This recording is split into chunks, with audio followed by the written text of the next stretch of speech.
Hello everyone, welcome back to the next video. In this video, I will show you how to detect if the user is signed in into iCloud by creating an iOS plugin for Godot Game Engine. So let's get started. So this is just a cheat sheet which I have created, so don't worry too much about it. And I have created this cheat sheet based on this documentation. So if you want, you can go through this documentation as well.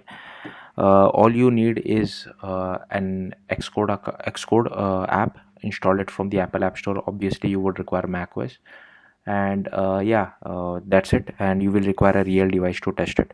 So first you will have to open Xcode. Now just to be clear, I have created one empty folder named Godot. You can name it whatever you feel like. It's just for organization's sake, because by the end of this tutorial there will be 3 different projects being created. That's why I have created this parent folder, but you don't have to create it, it's up to you. Then just open Xcode. You at the top you will have to click on File, New, and select Package. Then here multi-platform, select Library, click Next, click Next.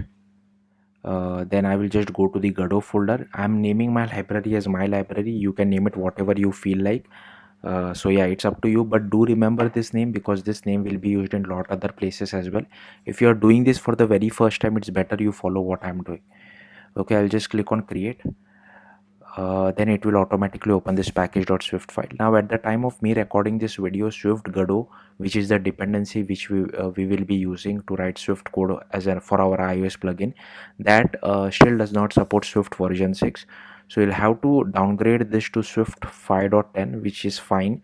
But if you're watching way in the future, by the time I have published this video, I would recommend you to just check the Swift Godot repository whether it supports Swift version 6 or not.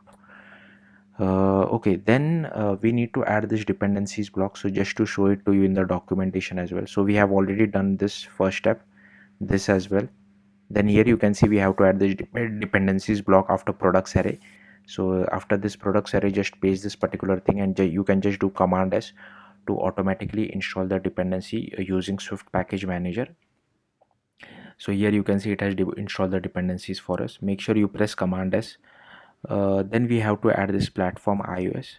I have kept the minimum deployment target as version 17 because I was facing issues while compiling Swift Godot for version 16 and below.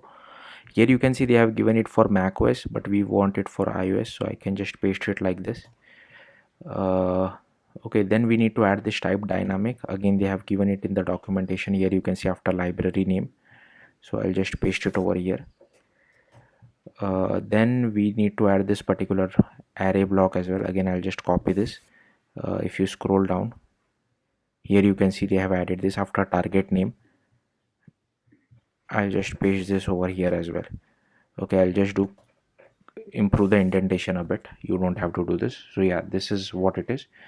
Then we have to go to my library and we need to write some Swift code. So I'll just I have already written the code. I'll just copy it and come back and explain it to you. So I have written down the required code. So we have to import UIKit, Swift Godot, as well as CloudKit. This is boilerplate code which you have to write for Swift Godot to make it happy. Now as you can see, I'm getting a lot of errors because Xcode does not play nicely with Swift Godot. These are all false positive, you can ignore it. So yeah, again, this should be your own library name, and here we annotate with @main actor as well as @Godot. Here is our class called my library, which extends ref counted. Then here I have just created one signal which will help us to send data from native iOS side to Godot side. Then here I have created one method which is annotated with @callable, so that we can call it from GD script side.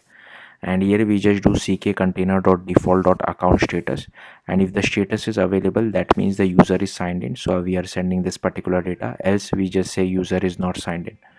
So yeah, that's what there is to it. Next, let's go back to our cheat sheet. So we need to create a build.sh file inside our library. Now I'm not comfortable creating that file from Xcode, so I will do it from VS Code. So what I'll do is I'll just go to my Godot folder. So here is my Godot folder. I'll just open it inside VS Code, and also I'll just paste my cheat sheet over here. Okay, so you'll have to go to your library. You can use any text editor or IDE, whatever you feel like. I'm just more comfortable with VS Code. So inside my library, you will have to create a file called build.sh. Okay, Next, we need to go to this particular URL over here. So I'll just copy this and I'll paste it in a new tab. From this we need to copy some lot of code, so I'll just copy everything and I'll paste it over here.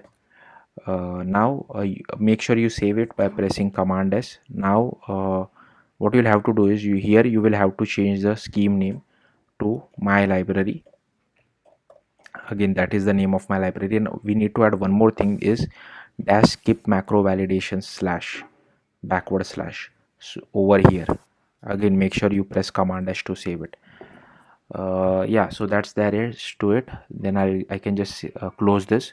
Then we need to okay, so I'll just need to cd to my library inside my terminal. So I'll just cd over here. I'll clear everything out. Okay, then firstly I'll need to run this particular command, so I'll just copy this and I'll paste it over here. And then we need to run this particular command. Now I'm not planning to deploy this to Apple App Store, so I can just use this debug thing. But if you're planning to deploy to Apple App Store, instead of debug you will have to use release. So again I'll just copy this and I'll paste it over here. And I'll click on enter. Now this will take a bit of time. Hopefully my code is right and we don't get any error, but let's see. Then in the meantime we can open Godot Game Engine. At the time of recording this video I'm using Godot 4.4.0. Okay, so we just click on create, browse to that empty Godot folder which I have created,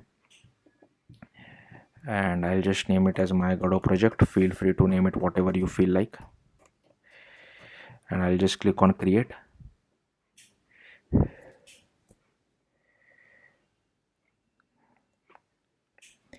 Okay, then I'll just create one 2D scene. I'll just do a Command S and I'll save it. And here I'll just take one label because we will be calling that particular method inside the ready function of GD script, so we don't really require any button as such. I'll just increase the font size a little bit to 40 maybe. Again I'll just do Command S. I'll attach one script to this.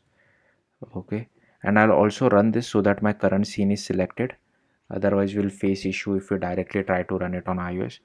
Okay, yeah, so this is fine. My root scene is selected. Now again I'll just cheat a little bit in the meantime. Okay, there is no error as such. So okay, I'll just again cheat a little. I'll just copy some code, but I'll explain it to you guys. So first we require this particular variable which will help us to instantiate the library. So here you can see this is how I have created it. Again I'll just expand this a bit, and then we need to have this ready method as well.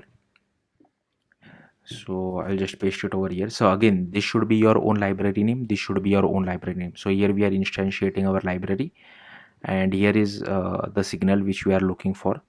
So here again I'll just copy this particular code and I'll just paste it inside over here.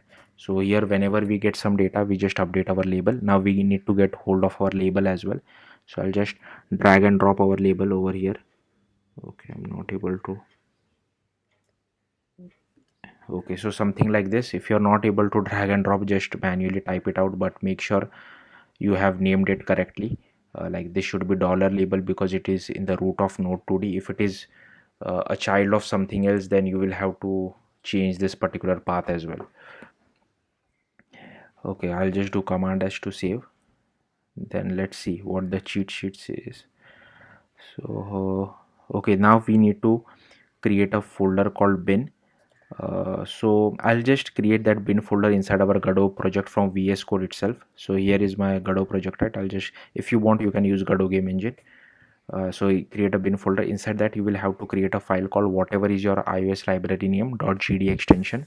So here I'll just create this particular file. So just to show it to you, this is how it will look like. But if I try to open this file in Godot Game Engine, I'm not able to open it. I don't know why. That's why I'm using VS Code. Now inside this particular file you will need to copy this particular bit of code. Again I'll just copy this and I'll paste it over here. Now again, if you have generated release framework, you will have to write release instead of debug over here. Okay, rest everything will be same. Again, this should be your own library name, iOS library name. Okay, so I'm getting some error while compiling this code. So let me check and come back, and then I'll explain it to you. Okay, so I figured out the error. So you again have to go to your iOS library, and here you just have to add self.emit, self.signal, here as well self.emit as well as self.signal. So this is the only thing which we have to do, and then again you can just build your library using this particular command dot build.sh iOS debug, and here you can see it was successful. Now we need to go to our just a second, Godot folder, go to your library, go to bin, go to iOS, and here you should see these two, sorry, these two dot framework folders, right?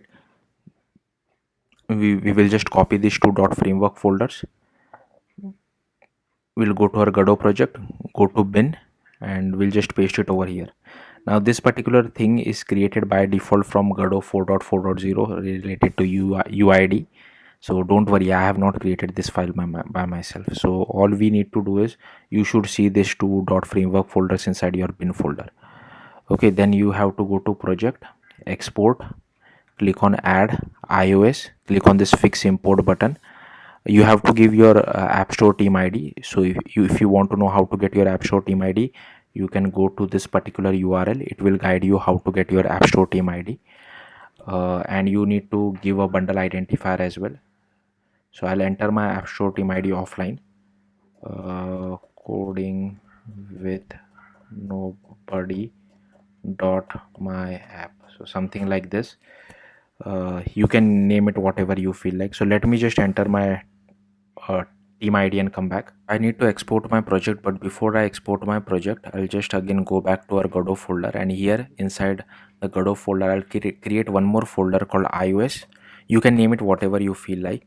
Also, before I export the project, what I'll do, I'll just close this and I'll save it one more time just to be on the safer side. Just do Command S, then go to project, export, and then click on export project. I'll go to the iOS folder and I'll click on save. Now this will take a bit of time, so just be patient. Once the export is done, I'll come back and explain the next steps to you. Okay guys, so I have exported the project successfully.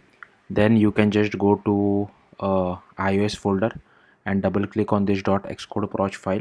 It will open it for you in Xcode. Then like I said, you will have to run this on a real device. It will not work on a simulator. And one more thing, before you run it, you will have to go to my Godot project. You will have to go to sign in and capabilities, and here you will have to click on plus capability. Here you will have to do add iCloud. Now whenever you export your project, you make sure this iCloud thing will get wiped off, because the state is not saved. So I don't know what what is there is workaround to this, but you will have to add iCloud every single time you export your project, because our main code is written inside Godot Game Engine. That's why. So I'll just click on this create entitlements file. Okay, and here just check all these check boxes. Now let's just wait. If by case if your this provisioning fails, that means most likely uh, you have not selected a proper team. If you have selected a proper team, I'm not sure if this requires a paid Apple developer account or not. I don't think so, but just to be on the safer side, just check with a paid Apple developer account. Like the team should be in a paid Apple developer account. And still, if you're getting some provisioning profile error, that means you have not entered some proper bundle identifier, or the bundle identifier which you are using has been used by someone else. So you'll have to just change your bundle identifier. Now let's just run our project. Hopefully this works. So now this will take a bit of time. Let me mirror my device in the meantime.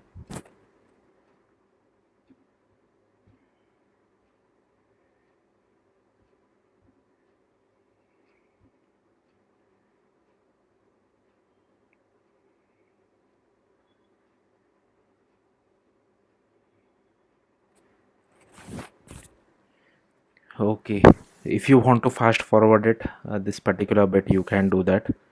I think this might take few minutes or few seconds, I guess, to install.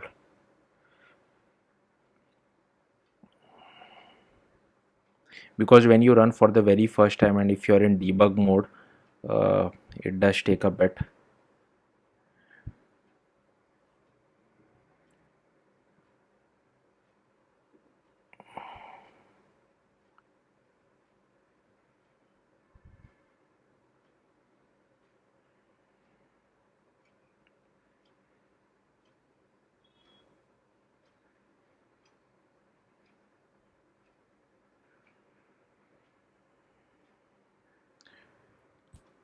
Okay.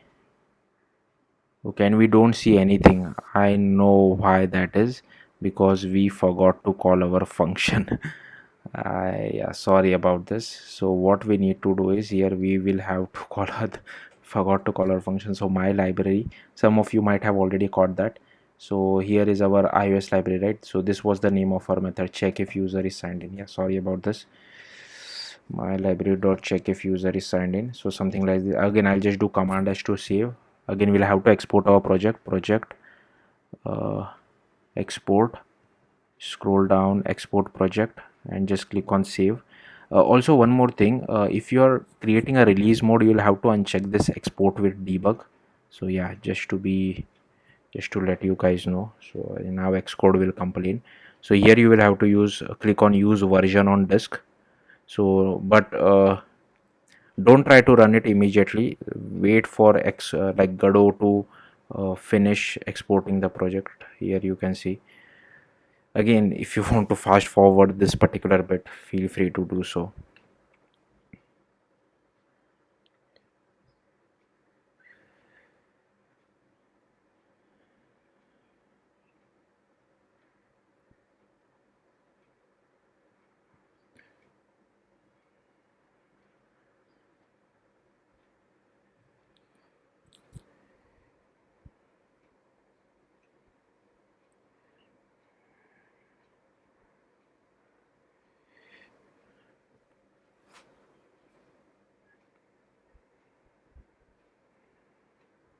Okay, so project was exported. We already have it open inside Xcode. If you don't have it, again, you will have to go to iOS folder, double click on this .xcode proj file. Now, like I mentioned, we'll have to add that iCloud sign-in capability again. Click on this plus button. I'll just add iCloud, create entitlements file, and I'll just check this check boxes. Now I can just click on run. Hopefully, this it works this time.